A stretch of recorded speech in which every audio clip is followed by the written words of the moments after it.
Mi marido me envió un mensaje desde Marbella. Acabo de casarme con tu hermana. Por cierto, eres patética. Respondí, ok. Luego bloqueé sus tarjetas y cambié las cerraduras de casa. A la mañana siguiente, la policía estaba en mi puerta. Hola a todos, gracias por estar aquí conmigo hoy. Antes de empezar mi historia, me encantaría saber desde qué ciudades nos acompañan. Por favor, sentíos libres de compartirlo en los comentarios. Ahora, permitidme que os sumerja en esta historia. Era un martes. Me resulta extraño ahora, como siempre vuelvo a ese simple hecho, como si el día de la semana pudiera contener de alguna manera la magnitud de lo que ocurrió. Pero era un martes de octubre, de esos en los que un frescor se instala en cuanto se pone el sol, recordándonos que el invierno está en camino. Yo estaba acurrucada en el sofá con una suave manta de chenilla sobre el regazo, viendo a un presentador de un programa nocturno hacer chistes sobre política. La casa estaba en silencio. No era un silencio de vacío, era un silencio de rutina. La calma cómoda construida a lo largo de 15 años de una vida compartida con mi marido, Gonzalo. Era el zumbido del frigorífico, el suave tic-tac del reloj de pie en el pasillo, el ruido de fondo de una vida que yo pensaba que era estable, predecible, una vida que creía que era mía. Gonzalo estaba fuera, en su conferencia anual de ventas en Marbella. Era gerente regional de una empresa de piezas industriales, rodamientos, creo, algo profundamente aburrido que pagaba las facturas. Yo nunca le acompañaba en esos viajes. Siempre decía que era un rollo, solo seminarios interminables, sofocantes salas de conferencias de hotel y cenas forzadas con colegas. A mí nunca me importó. Me daba unos días de paz, unas pequeñas vacaciones de mi propia vida. Tenía toda la cama para mí. Veía los programas que él odiaba y comía cereales para cenar si me apetecía. Era nuestra rutina, una rutina cómoda y predecible. Esa tarde le envié una foto de las hojas de otoño de nuestro jardín, una explosión de rojo y dorado. Espero que los seminarios no estén siendo muy aburridos, escribí. Nunca respondió. No le di mucha importancia. Probablemente estaría en una reunión o en esa cena con chuletón de la que siempre hablaba. Mi móvil, boca abajo en la mesita auxiliar, vibró contra la madera. El sonido fue agudo en la silenciosa habitación. Pensé que sería él por fin enviando un mensaje de buenas noches. Lo cogí y sonreí, esperando un simple «Buenas noches, cariño». Eran las 2:47 de la madrugada. Su nombre estaba en la pantalla, pero lo que apareció debajo no era un texto, era una fotografía. La calidad era mala. Bañado por el brillo chillón de un letrero de neón de un bar de karaoke, junto al registro civil.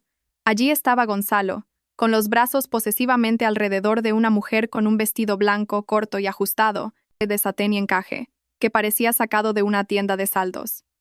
Ella sostenía un trozo de papel, un certificado de matrimonio, y lucía una sonrisa tan amplia que parecía dolorosa.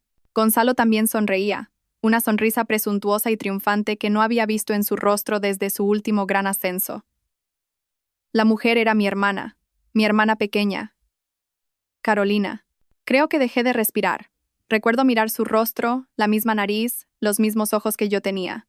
Le enseñé a ponerse rímel para su primer baile de fin de curso. Le di la mano cuando se hizo los agujeros de las orejas. Le di la entrada para su primer coche. Mi hermana. Luego mis ojos recorrieron las palabras debajo de la foto. 5 frases. 5 frases que fueron como piedras lanzadas, una a una, contra la ventana de mi vida. Acabo de casarme con Carolina. Llevamos acostándonos 8 meses. Tu vida aburrida y predecible lo hizo todo muy fácil. Disfruta de tu pequeño y triste mundo. Las palabras no tenían sentido. Mi cerebro intentó rechazarlas, categorizarlas como una broma de mal gusto, una jugarreta. 8 meses. Mi mente retrocedió en un repaso frenético del último año. Las llamadas susurradas que él atendía en la otra habitación y que, según él, eran sobre un cliente difícil.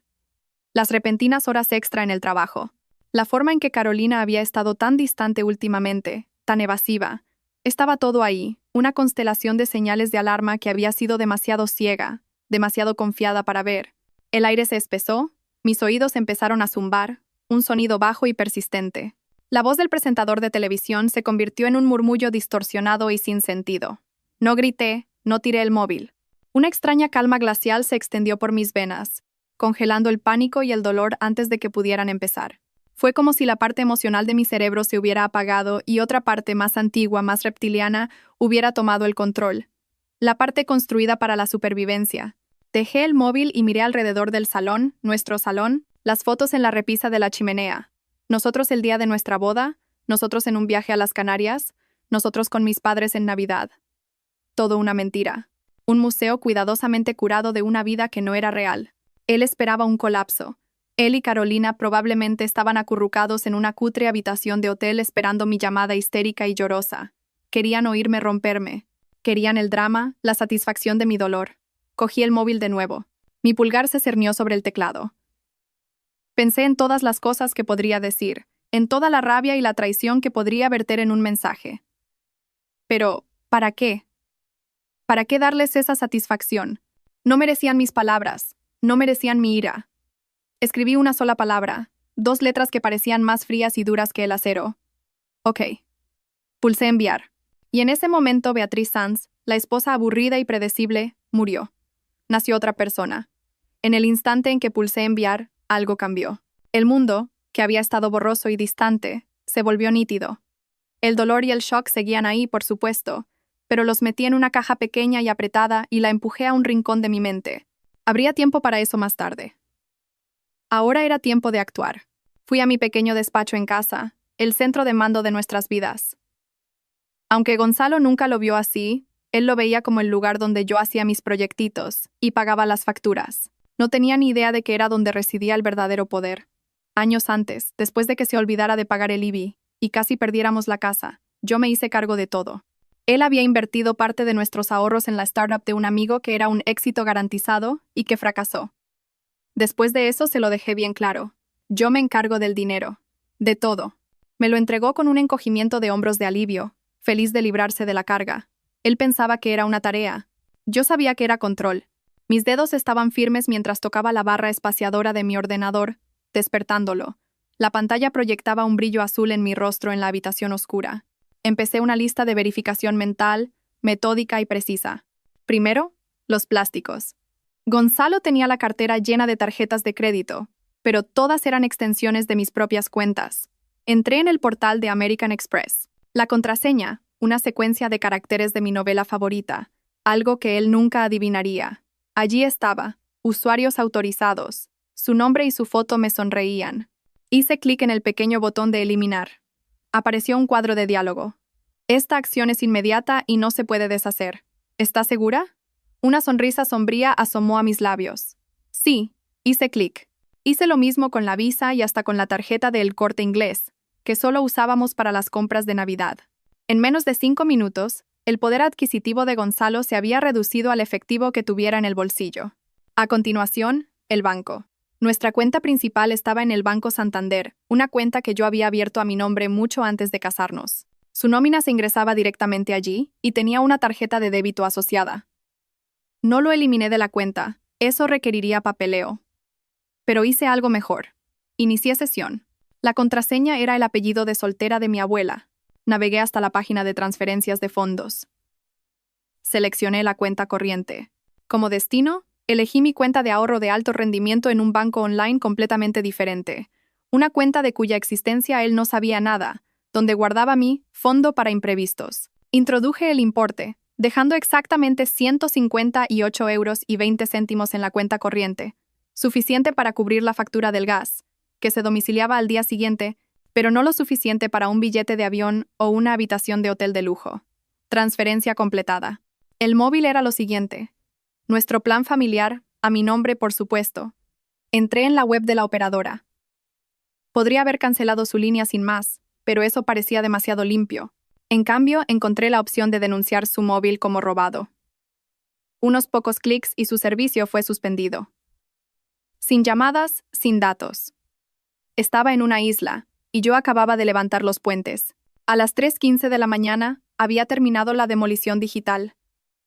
Me recliné en la silla, el silencio de la casa presionándome. La caja de dolor en el rincón de mi mente traqueteaba, pero la ignoré. Quedaba una cosa más por hacer, la más importante. Necesitaba asegurar el perímetro. Cogí el móvil y busqué cerrajero 24 horas. El primer resultado fue cerrajero urgente 24 horas. Marqué. Una voz soñolienta respondió. Cerrajero urgente 24 horas. Habla Miguel.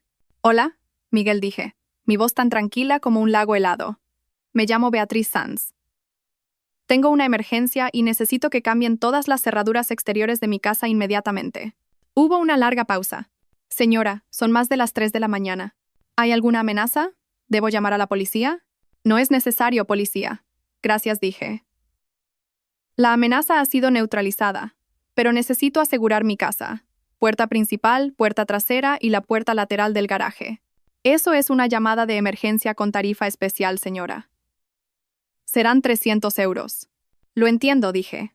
Tendré 400 euros en efectivo, esperándole si puede estar en mi dirección en los próximos 30 minutos. Casi podía oír los engranajes girando en su cabeza.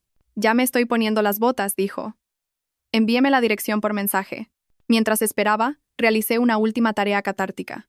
Recorrí la casa como una tormenta silenciosa, reuniendo sus pertenencias, su ropa del armario, sus zapatos del zapatero, la apestosa bolsa de gimnasio del lavadero. Encontré sus palos de golf en el garaje y su colección de figuras de Star Wars impecables y sin abrir en el desván. Lo apilé todo en el recibidor, un monumento a un hombre que ya no vivía allí. Fue extrañamente satisfactorio. Esos objetos, antes tan familiares, ahora parecían basura dejada por un extraño. Exactamente a las 4 de la mañana, una furgoneta blanca se detuvo silenciosamente en la entrada. Miguel era un hombre grande, corpulento, con ojos cansados y amables. Vio la montaña de ropa y enseres de hombre apilada junto a la puerta, miró mi rostro tranquilo y decidido, y su expresión se suavizó con comprensión. No hizo ni una sola pregunta. «Muéstreme las cerraduras, señora», fue todo lo que dijo. El sonido de su taladro eléctrico fue una declaración de independencia. Clic, un nuevo cerrojo. Clic, un nuevo bombín. A las 5 de la mañana, mientras el cielo comenzaba a pasar del negro a un morado magullado, mi casa era una fortaleza. Le entregué a Miguel los 400 euros y una propina de 50. Gracias, dije. No sabe cuánto. Él solo asintió. Cuídese, señora. Cerré mi nueva y sólida puerta principal, y el sonido final y satisfactorio del cerrojo, deslizándose en su lugar, resonó por el pasillo. Mi casa era mía otra vez. Subí, me desvestí, me metí en el espacio fresco y vacío de mi lado de la cama y caí en un sueño profundo y sin sueños. Me despertó bruscamente un sonido que pasa por alto los oídos y va directo a la glándula suprarrenal, golpes fuertes y rítmicos en la puerta principal. No un toque social, una citación. Mis ojos se abrieron de golpe. El reloj de la mesilla marcaba las 8:15. La luz del sol se filtraba por las persianas. Por un segundo desorientado pensé que lo había soñado todo. El mensaje, el cerrajero, la furia fría. Luego sentí el vasto vacío en la cama a mi lado, y todo volvió de golpe. Los golpes llegaron de nuevo, más fuertes. Esta vez salí de la cama, mi corazón un tambor constante contra mis costillas. No tenía miedo.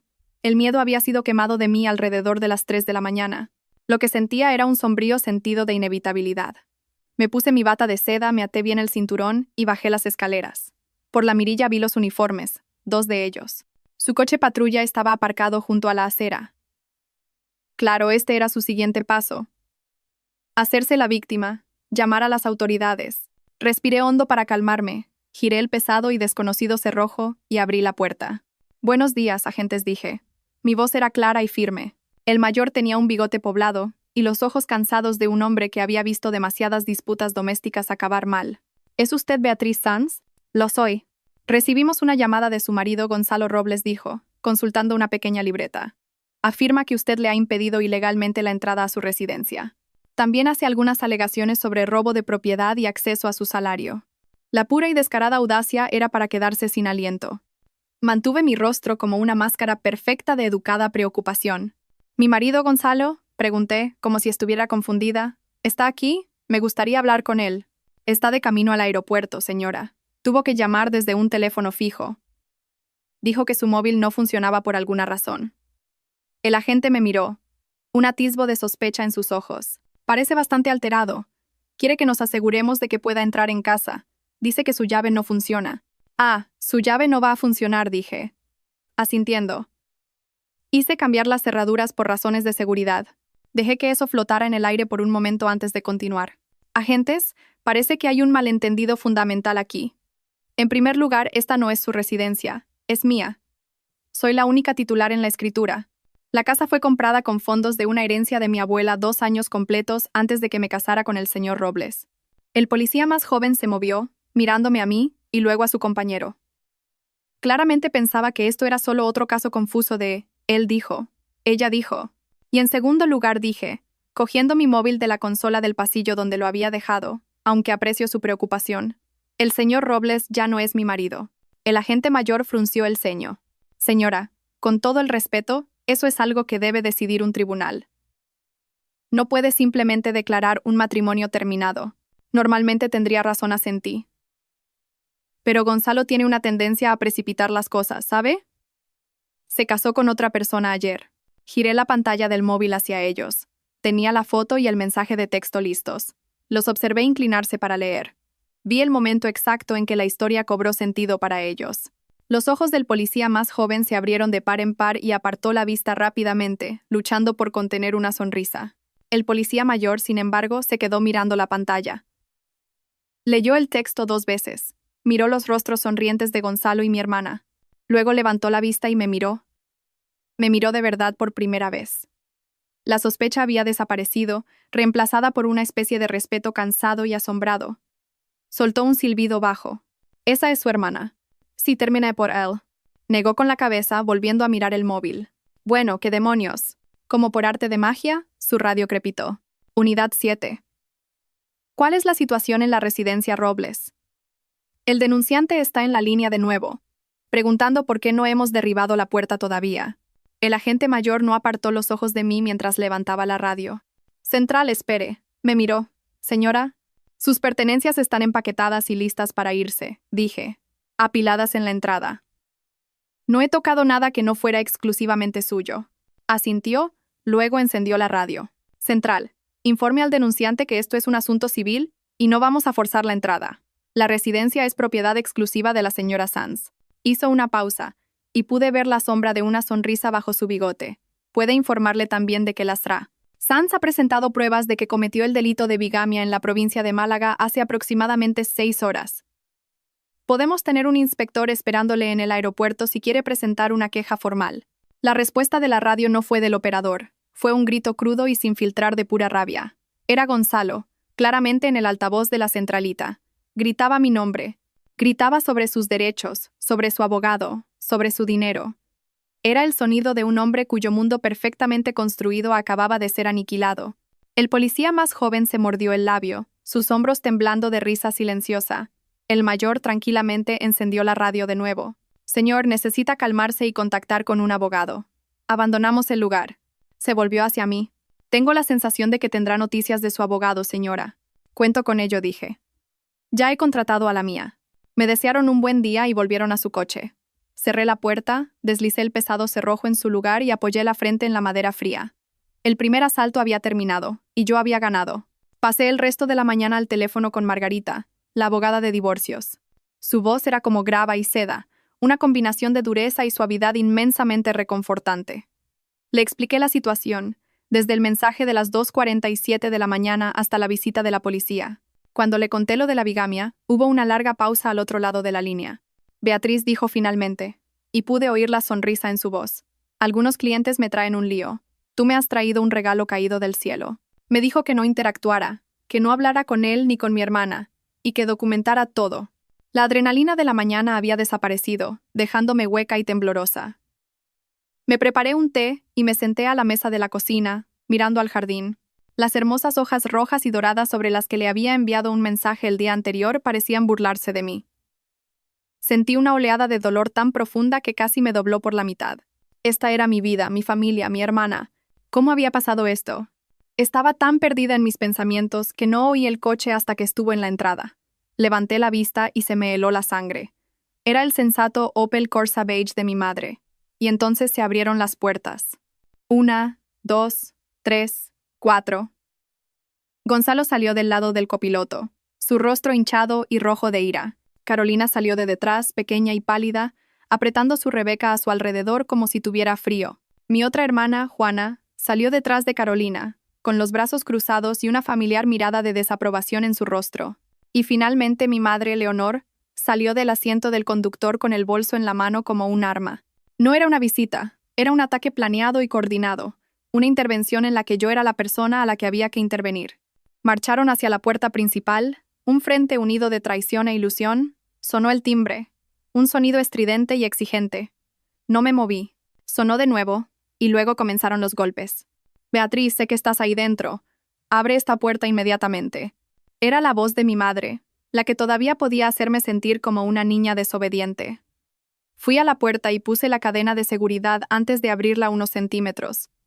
Los 4 estaban allí. Un retrato de justicia equivocada. ¿Qué queréis?, pregunté. Gonzalo intentó empujar la puerta, pero la cadena aguantó. ¿Qué quiero? Quiero entrar en mi casa.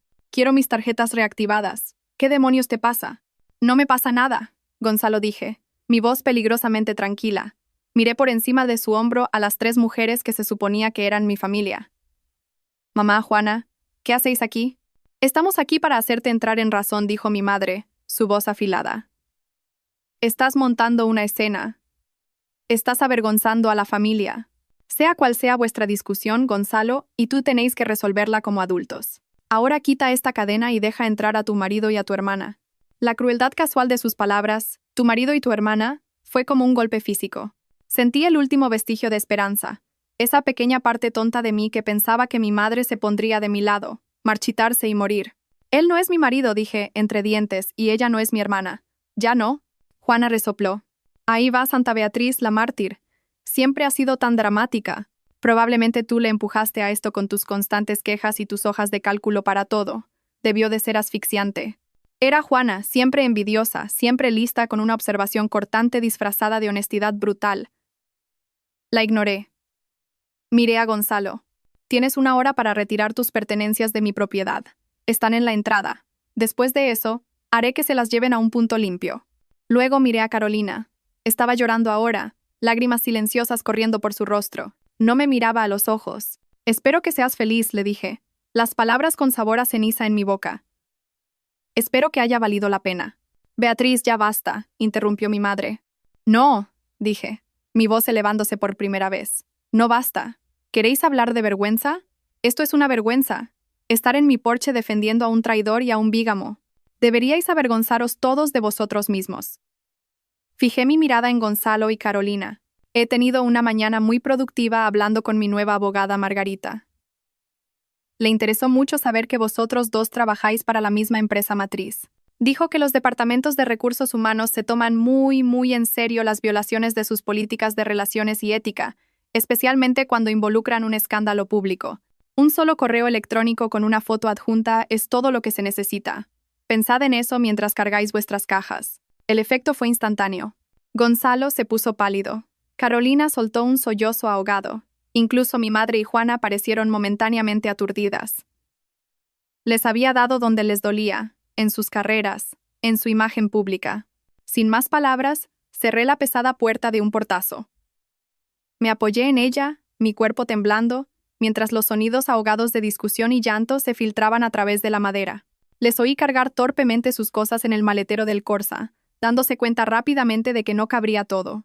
Oí las llamadas frenéticas y humillantes mientras intentaban alquilar una furgoneta, sus tarjetas de crédito siendo rechazadas, una por una. Finalmente, oí la voz cansada y derrotada de mi madre dando su propio número de tarjeta de crédito por teléfono. Cuando el sonido del motor del Corsa finalmente se desvaneció por la calle, el silencio que regresó fue diferente. Ya no estaba vacío. Era mío. Había defendido mi fortaleza, pero estaba total y completamente sola. Los días que siguieron fueron una neblina gris. La casa, mi fortaleza, empezó a parecer una prisión. El silencio por el que había luchado ahora se sentía opresivo, amplificando los ecos de mi antigua vida. Encontraba un calcetín perdido de Gonzalo debajo del sofá y el dolor me golpeaba con una fuerza física, dejándome sin aliento. Veía una marca de cereales en el supermercado que a Carolina le encantaba y tenía que abandonar mi carrito y huir al coche. La caja de dolor en mi mente se había abierto y me estaba ahogando. Dejé de contestar al teléfono. Dejé que el correo se acumulara en la consola del pasillo sin abrir. Subsistía a base de café y tostadas. El esfuerzo de cocinar una comida de verdad parecía monumental. Me sentaba en el sofá durante horas con la tele puesta pero sin sonido, solo viendo las imágenes parpadear en la pantalla. Estaba en shock, moviéndome por el mundo como un fantasma en mi propia casa. Mi amiga Carla dejaba mensajes de voz preocupados. Beatriz, cariño, llámame. Estoy preocupada por ti. Por favor, solo dime que estás bien. No podía obligarme a llamarla. ¿Cómo podría siquiera empezar a explicarlo? Y entonces, mientras yo estaba a la deriva en mi infierno particular, lanzaron su ataque público. Empezó. como la mayoría de las traiciones modernas, en Facebook. Carolina publicó primero. Fue un largo y divagante discurso, lleno de clichés terapéuticos como mi verdad y autenticidad. Escribió sobre sentirse invisible en nuestra familia, siempre a mi sombra. Pintó un retrato de Gonzalo como su improbable alma gemela, un hombre que también había sido asfixiado e incomprendido. Concluyó con un párrafo de tono lloroso sobre cómo esperaba que algún día su hermana mayor, controladora e implacable, encontrara en su corazón la capacidad de alegrarse por ellos. Fue una obra maestra de victimización pasivo-agresiva. La publicación de Gonzalo siguió unas horas después. Eligió una foto en blanco y negro de sí mismo, mirando pensativamente por una ventana, como una especie de poeta torturado. Escribió sobre la desesperación silenciosa de su matrimonio conmigo, una vida de interminables hojas de cálculo y vacíos emocionales. Afirmó haber sido abusado financieramente, con cada céntimo suyo escrutado, y que finalmente había encontrado el coraje para liberarse y elegir la alegría. Mi madre y Juana fueron sus fieles soldadas. Compartieron ambas publicaciones con leyendas efusivas. Tan orgullosa de mi valiente hija por seguir su corazón, escribió mi madre. Esto es el verdadero coraje, comentó Juana en la publicación de Gonzalo. La narrativa se extendió como un virus. Amigos con los que no hablaba desde hacía años empezaron a enviarme mensajes llenos de lástima. Beatriz, no tenía ni idea de que las cosas estuvieran tan mal para vosotros. Una tía comentó en la publicación compartida de mi madre. La familia lo es todo. Espero que todos podáis sanar. Me estaban juzgando, condenando y sentenciando públicamente en el tribunal de las redes sociales. Y yo estaba demasiado paralizada por el dolor para siquiera montar una defensa. Fue entonces cuando llamó Raúl. Raúl, mi viejo amigo de la universidad, el genio silencioso que trabajaba en ciberseguridad, no envió un mensaje primero, simplemente llamó, y cuando vi su nombre, algo me hizo contestar. Beatriz dijo, su voz tranquila y directa. He visto el circo en Facebook. ¿Estás bien? No susurré. La primera palabra honesta que le había dicho a alguien en días. Bien dijo, lo que me sorprendió. Eso significa que estás cuerda. Ahora escúchame. No interactúes con ellos online. No publiques ni una sola palabra. Pero no vamos a dejarlo así. Esto es difamación. Y vamos a combatirla con hechos. ¿Cómo, Raúl? Mi voz se quebró. Es un montón de mentiras. Es su palabra contra la mía. No, no lo es, dijo firmemente. Es su palabra contra la suya. Esa gente es arrogante. Creen que son más listos que nadie. Eso los vuelve descuidados. Solían usar Facebook Messenger para hablar, ¿verdad? El recuerdo emergió a través de la niebla. Sí, lo usaban constantemente, pensando que era su canal privado. Todo el tiempo dije, es todo lo que necesito saber, dijo Raúl. Te voy a enviar un correo. Sigue las instrucciones. Exactamente. No hagas preguntas. Solo hazlo. Una hora después, apareció un correo con el asunto, tu archivo. Contenía un enlace y un conjunto simple de instrucciones para descargar mis propios datos de Facebook, incluido un historial completo de mis mensajes. Seguí sus pasos y unos minutos después llegó otro correo con un gran archivo zip adjunto. Lo abrí. Era un archivo de búsqueda de todo mi historial de Facebook. Siguiendo las siguientes instrucciones de Raúl, abrí la carpeta de mensajes y allí estaba. Todo. Años de conversaciones. Busqué Carolina. Durante las siguientes 3 horas, me senté allí y leí. Fue como caminar voluntariamente por mi propia película de terror personal. Vi su aventura desarrollarse en tiempo real. El coqueteo inicial, el primer almuerzo secreto, las mentiras que inventaron para cubrir sus huellas. La forma en que se burlaban de mí. Se burlaron del regalo de cumpleaños que le había elegido meticulosamente. Se rieron de una vez que me tropecé en la acera. Me llamaban la directora de la prisión. Y entonces encontré la prueba irrefutable. El mensaje de Carolina que exponía toda la podrida conspiración. Es tan ingenuo. Llevo meses sacando dinero de su cuenta conjunta. Solo le digo que es para la compra o cosas de la casa. Ya tengo casi suficiente para nuestra boda de ensueño.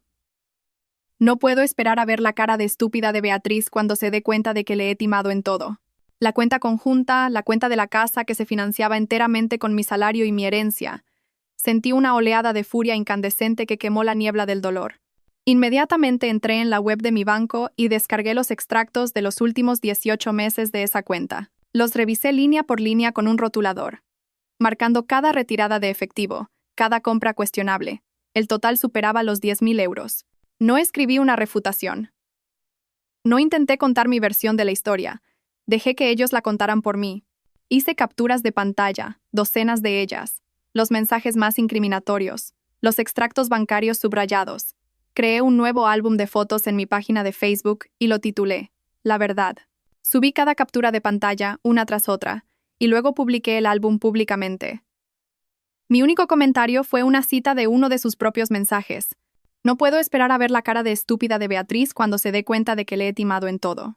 Apagué el ordenador, fui a la cocina y me serví mi primera copa de vino en una semana. Mi móvil empezó a vibrar en la encimera y no paró durante el resto de la noche. La guerra había terminado. Cuando un animal acorralado está a punto de rendirse, a menudo tiene un último estallido violento de energía frenética. Es una lucha final desesperada por la supervivencia. Esa es la mejor manera de describir lo que Gonzalo y Carolina hicieron a continuación. Sus imágenes cuidadosamente construidas de almas gemelas trágicas habían sido destrozadas por sus propias palabras, y la humillación los lanzó a una espiral de actos de represalia cada vez más extraños y patéticos. El primer paso fue un intento de desestabilizar mi carrera. Gonzalo, sabiendo que no podía intimidarme, convenció a su padre para que hiciera el trabajo sucio. Su padre, un hombre que siempre se presentó como un pilar de la comunidad, llamó a mi jefe el señor Herrero. Me enteré más tarde porque el señor Herrero me llamó a su despacho al día siguiente. Cerró la puerta, se sentó detrás de su gran escritorio de roble y me miró por encima de las gafas. Se me encogió el corazón. Pensé, ya está. Han conseguido arruinarme esto también. Beatriz comenzó. Recibí una llamada ayer de un caballero llamado Francisco Robles, el padre de Gonzalo, supongo. Asentí, con la boca seca. Me contó una historia muy preocupante, continuó el señor Herrero. Dijo que estabas emocionalmente inestable, que estabas involucrada en una campaña de acoso contra su familia y que estaba profundamente preocupado de que tus problemas personales estuvieran afectando tu juicio profesional. Hizo una pausa, dejando que las palabras flotaran en el aire. Sugirió que, por el bien de mi empresa, debería considerar ponerte en excedencia prolongada. Simplemente lo miré, sin palabras. El señor Herrero se inclinó hacia adelante. Entonces le dije que he tenido el privilegio de trabajar contigo durante 12 años, y que en ese tiempo has sido la persona más competente, fiable y profesional de mi equipo. Le dije que tu vida personal es precisamente eso, personal, y que si volvía a llamar a mi oficina con acusaciones tan difamatorias, haría que nuestro abogado de la empresa se pusiera en contacto con él directamente. Luego colgué. Una oleada de alivio tan intensa que me mareó me recorrió. Gracias, señor Herrero, susurré. Él solo asintió. No me las des. Sigue con el buen trabajo. Y Beatriz, tómate unos días libres si lo necesitas. Invito yo. Su siguiente jugada fue aún más descarada. Alrededor de las 3 de la mañana de un miércoles, mi móvil se iluminó con una notificación de mi nuevo sistema de cámaras de seguridad. Movimiento detectado en la ventana delantera. Me senté en la cama, el corazón desbocado, y vi la transmisión en vivo en mi móvil. La imagen granulada de infrarrojos mostraba a Carolina, con el pelo alborotado, intentando forzar la apertura de la ventana de mi salón con una pala de jardín oxidada de mi cobertizo. Gonzalo estaba detrás de ella, escondido en las sombras del porche, gesticulando frenéticamente para que guardara silencio. Ella estaba borracha, llorando y murmurando que necesitaba coger las perlas de la abuela, las mismas perlas que nuestra abuela todavía estaba viva y en buen estado de salud para usar. Pulsé el botón de pánico en la aplicación de seguridad, que hizo sonar una sirena y parpadear las luces exteriores. Salieron corriendo de mi césped como mapaches asustados, justo cuando un coche de policía doblaba la esquina. No fueron arrestados, pero el informe policial por intento de allanamiento de morada fue otra bonita prueba para mi abogada. Después de eso, fue solo una serie de actos mezquinos y patéticos. Gonzalo le dijo a un conocido en común que yo tenía un problema secreto con el juego. Carolina le dijo a mi prima que yo había matado a su hámster de la infancia. Era todo ruido, el zumbido desesperado de 2 avispas atrapadas en un frasco. Pero el culmen absoluto de su delirante sentimiento de derecho vino de Dolores, la madre de Gonzalo. Me llamó una tarde, su voz una mezcla empalagosa de falsa preocupación y condescendencia. Beatriz, querida, empezó. He estado pensando en toda esta terrible situación. Es una tragedia completa. Sí, asentí, esperando. Y sé que estás herida, continuó. Pero el matrimonio es un voto sagrado. Se trata de perdonar. Se trata de ser la persona más sensata cuando nuestro compañero comete un error. Gonzalo sabe que ha cometido un error. Un error tonto de chico, pero un error al fin y al cabo. Permanecí en silencio, dejándola tejer su red. Está bajo mucho estrés, querida. Ese nuevo ascenso vino con tanta responsabilidad Y un salario más alto significa expectativas más altas. El estrés de un divorcio contencioso ahora podría ser devastador para su carrera. Podría perder todo por lo que ha trabajado. Y esa pobre chica Carolina no tiene nada. No puede mantenerlo. Él no tiene cómo mantener a una nueva esposa ahora. La audacia era asombrosa. Me estaba presentando un argumento financiero y logístico para que yo aceptara de vuelta a mi marido infiel. Dolores, dije finalmente, mi voz peligrosamente tranquila. Déjame ver si lo entiendo. Me estás pidiendo que acepte de vuelta a mi marido, que me engañó con mi hermana, se casó con ella, y luego intentó destruirme públicamente, porque sería financieramente inconveniente para él enfrentar las consecuencias. Hubo un resoplido de indignación al otro lado. Bueno, no hay necesidad de ser tan grosera cuando lo pones de esa manera. Solo estás siendo egoísta y amargada. Pensé que eras mejor cristiana que eso, Beatriz. Eso fue todo. Fue la gota que colmó el vaso. Gracias por tu preocupación, Dolores, dije, mi voz goteando hielo. Me has dado mucho en qué pensar. Adiós. Colgué antes de que pudiera responder. Bloqueé su número, el de mi madre y el de Juana. Había terminado con todos ellos. El estallido de extinción había terminado. Todo lo que quedaba era rematar al animal. El día de la primera audiencia oficial estaba gris y nublado, un espejo perfecto de mi humor. Ya no estaba triste ni enfadada. Solo estaba agotada. Estaba cansada de la lucha, cansada del drama, y solo quería que terminara. Subí los escalones de mármol del juzgado, mis tacones sensatos resonando con un propósito que no sentía del todo. Mi abogada Margarita me esperaba dentro, una presencia elegante y reconfortante con un traje perfectamente entallado. Me apretó el brazo. Respira hondo, Beatriz. Esto es solo una vista preliminar, pero podemos conseguir mucho hoy. Deja que se pongan en ridículo a sí mismos. Entramos en la sala y allí estaban Gonzalo y Carolina, sentados uno al lado del otro en la mesa opuesta con su abogado. Tenían un aspecto horrible. La arrogancia desafiante había desaparecido, reemplazada por una ansiedad pálida y falta de sueño. El traje de Gonzalo le quedaba mal y Carolina llevaba una Rebeca beige anodina, como si intentara desaparecer en la madera. Se negaron a mirarme. Su abogado, un hombre con el pelo engominado y una sonrisa demasiado confiada, empezó. Se lanzó a un discurso sobre la santidad del matrimonio y la tragedia de su disolución. Pintó a Gonzalo como un buen hombre que había estado sufriendo un episodio depresivo grave y no diagnosticado, lo que llevó a un lapso temporal de juicio.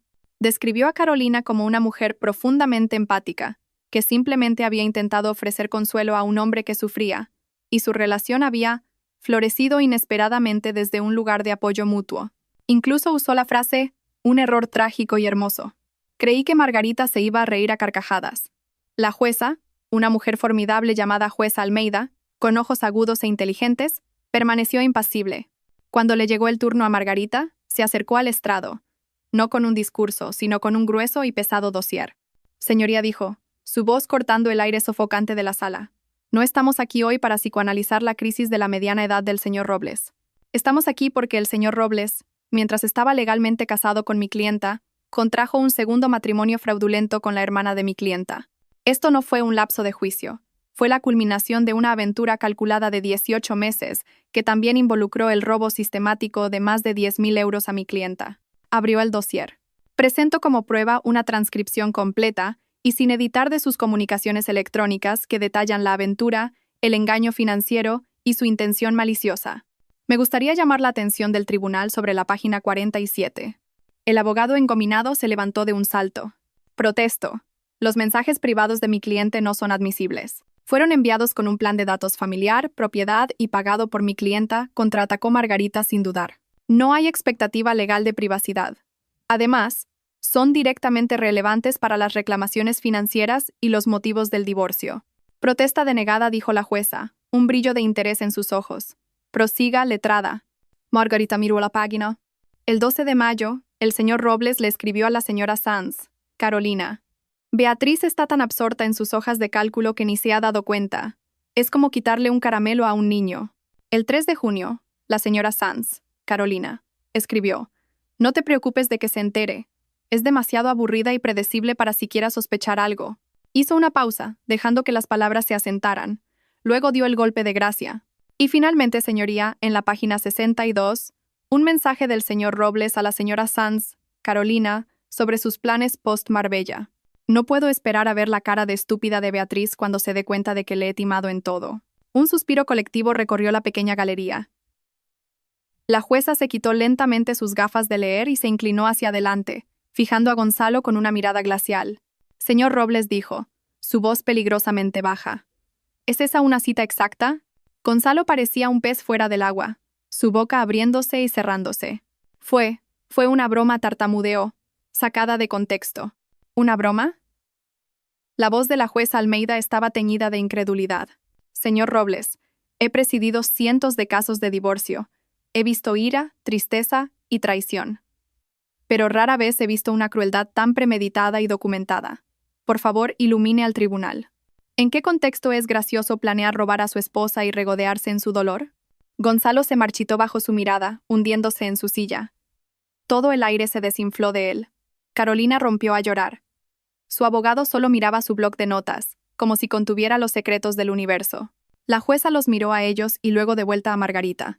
Letrada dijo, creo que tengo todo lo que necesito para tomar una decisión preliminar sobre la pensión alimenticia y el uso exclusivo del domicilio familiar, que veo por esta escritura, que en realidad ni siquiera es un bien ganancial. Sonrió, una sonrisa fina, afilada y aterradora. Esto no debería llevar mucho tiempo. La decisión final, dictada unas semanas después de esa primera vista, fue una ejecución rápida y brutal de las esperanzas de Gonzalo y Carolina. La jueza cumplió su palabra. No tardó mucho. El divorcio fue concedido con efectos inmediatos. Los motivos citados fueron adulterio y fraude. La jueza se aseguró de señalar la prueba abrumadora e inequívoca de intención maliciosa. Luego pasó a los bienes. Fue hermosamente simple. Se me adjudicó la casa, libre de cargas, ya que era mi propiedad antes del matrimonio. Se me adjudicó la totalidad de mis propias cuentas de jubilación y ahorros, incluido el fondo para imprevistos que él no conocía. Se me adjudicó el coche que yo conducía. A Gonzalo se le adjudicaron sus bienes personales, que en ese momento le estaban costando a su madre una pequeña fortuna en gastos de almacenamiento. Se le adjudicó el SUV de leasing que conducía, junto con los restantes años de pagos. Y entonces la jueza Almeida pronunció la pièce de résistance. En cuanto a la pensión alimenticia, anunció, mirando directamente a Gonzalo, el tribunal reconoce que la señora Sanz fue la principal proveedora financiera durante el matrimonio. Las pruebas muestran que apoyó totalmente al señor Robles durante su reciente programa de certificación ejecutiva, un programa que resultó directamente en su sustancial promoción y aumento de salario. Hizo una pausa para dar efecto. Por lo tanto, el tribunal ordena que el señor Robles pague una pensión compensatoria a la señora Sanz para compensar los daños financieros y emocionales incurridos. El importe será de 500 euros al mes por un periodo de 1 año. Un sonido ahogado salió de la garganta de Gonzalo. Su abogado le puso una mano en el brazo para mantenerlo sentado. La idea de que él, la supuesta víctima, tuviera que enviarme un cheque cada mes, era más de lo que su frágil ego podía soportar. La mirada de pura furia impotente en su rostro fue más satisfactoria que cualquier acuerdo financiero podría ser. Pero el verdadero espectáculo comenzó después de que saliéramos del juzgado. El aire exterior estaba denso de ira no expresada. Mi madre, Juana y Dolores estaban todas allí, acechando cerca de los escalones del juzgado como buitres esperando una carroña. Habían venido para su propio enfrentamiento final. Mi madre Leonor llegó primero a mí.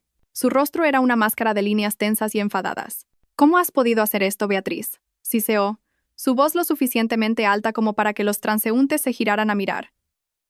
Has dejado a tu propia hermana sin nada. Eres una mujer fría y vengativa. Te crié mejor que esto. De repente, Dolores se interpuso entre nosotras, su rostro enrojecido con su propia marca de furia materna. Mi hijo es el que se ha quedado sin nada, le gritó a mi madre. Esa hija tuya de 3 al cuarto lo sedujo y ahora él está pagando el precio. Es una rompehogares. Gonzalo es un hombre adulto que toma sus propias decisiones, gritó mi madre de vuelta, olvidando por completo que momentos antes me había estado culpando a mí de todo. Fue una implosión espectacular. Juana se unió a la discusión, llamando a Dolores vieja loca y delirante. Dolores llamó a Juana arpía envidiosa. Juana intentó lanzarle su botella de agua medio vacía a Dolores, pero su puntería era pésima, y le dio a mi madre, salpicándole el pelo perfectamente peinado. Mi madre soltó un grito de indignación y empujó a Juana, quien tropezó hacia atrás y cayó sobre Carolina.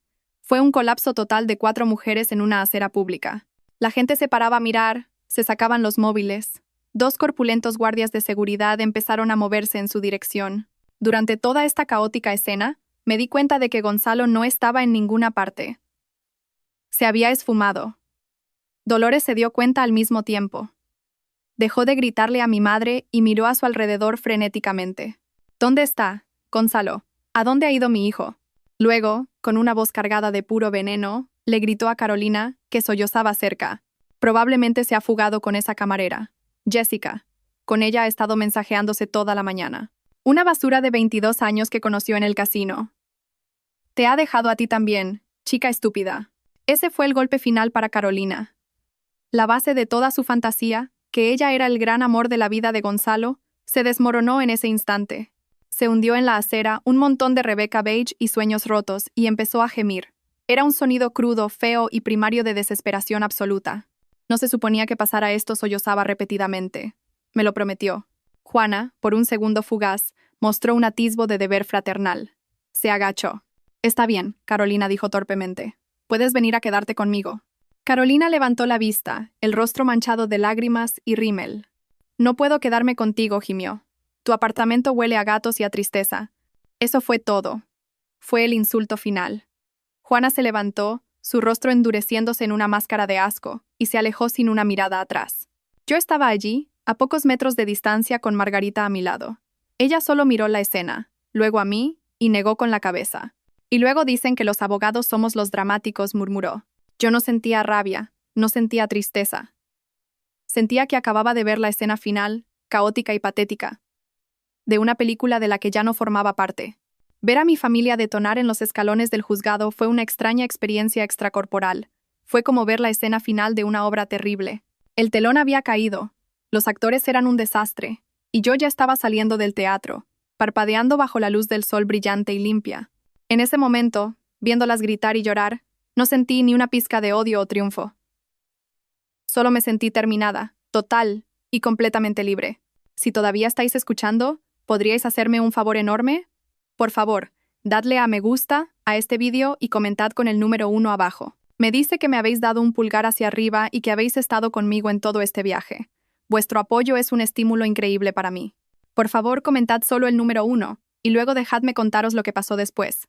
El polvo de esa explosión se asentó lentamente en los meses siguientes, y las noticias de las consecuencias me llegaron a cuentagotas a través de los chismes reacios de tías y primos que finalmente habían decidido de qué lado de la familia estaban. La historia de Gonzalo fue probablemente la más patética. Como Dolores había gritado, efectivamente había empezado a salir con Jessica, la camarera de 22 años. Su romance duró justo lo suficiente para que ella agotara la nueva tarjeta de crédito que él estúpidamente había obtenido. Cuando ella descubrió que no solo estaba divorciado, sino que también había sido despedido de su bien remunerado trabajo por la violación de ética, desapareció, dejándolo con una montaña de deudas y un contrato de alquiler roto del apartamento que habían alquilado. Lo último que supe es que estaba de vuelta en su habitación de la infancia en casa de su madre Dolores, un hombre de 40 y tantos años durmiendo bajo un póster de un coche de carreras. Los cheques de la pensión, sin embargo, llegan cada mes religiosamente. Los tengo en depósito directo en un fondo que he llamado la cuenta del karma. La vida de Carolina se convirtió en una tragedia silenciosa. Después de ser públicamente repudiada por Juana en los escalones del juzgado, no tenía a dónde ir. Terminó teniendo que rogarle a Juana que la dejara quedarse en el apartamento que olía a gatos y a tristeza. Viven juntas ahora, dos mujeres amargadas marinando en su resentimiento compartido. Carolina no ha podido encontrar trabajo en su campo. El escándalo la ha seguido. Ahora trabaja a tiempo parcial en una zapatería de descuento. Dolores cumplió su amenaza y, de hecho, la está demandando en un juicio de faltas por el dinero que Gonzalo gastó en ella durante su aventura. Es una demanda ridícula y mezquina que probablemente no llegará a ninguna parte, pero es una fuente constante de estrés y humillación para ella. Mi familia, como la conocía, ya no existe. Mi madre y yo no hemos hablado desde ese día. Envía una tarjeta de cumpleaños cada año firmada simplemente Leonor. Es un gesto frío y formal que lo dice todo al no decir nada. Juana y Carolina apenas se hablan, viviendo como compañeras de piso resentidas. Mi padre, que permaneció como un observador silencioso y pasivo durante todo el proceso, vive ahora en una casa llena de un silencio tenso y miserable. Es un paisaje de cenizas, y cada uno de ellos encendió su propia cerilla. Una noche, meses después, recibí un mensaje de un número desconocido. Sé que me odias, pero me has arruinado la vida, y espero que seas feliz. Sabía que era Carolina. Solo respondí, la verdad es que lo soy, gracias por preguntar. Luego bloqueé el número. Unos 6 meses después del divorcio, puse la casa en venta.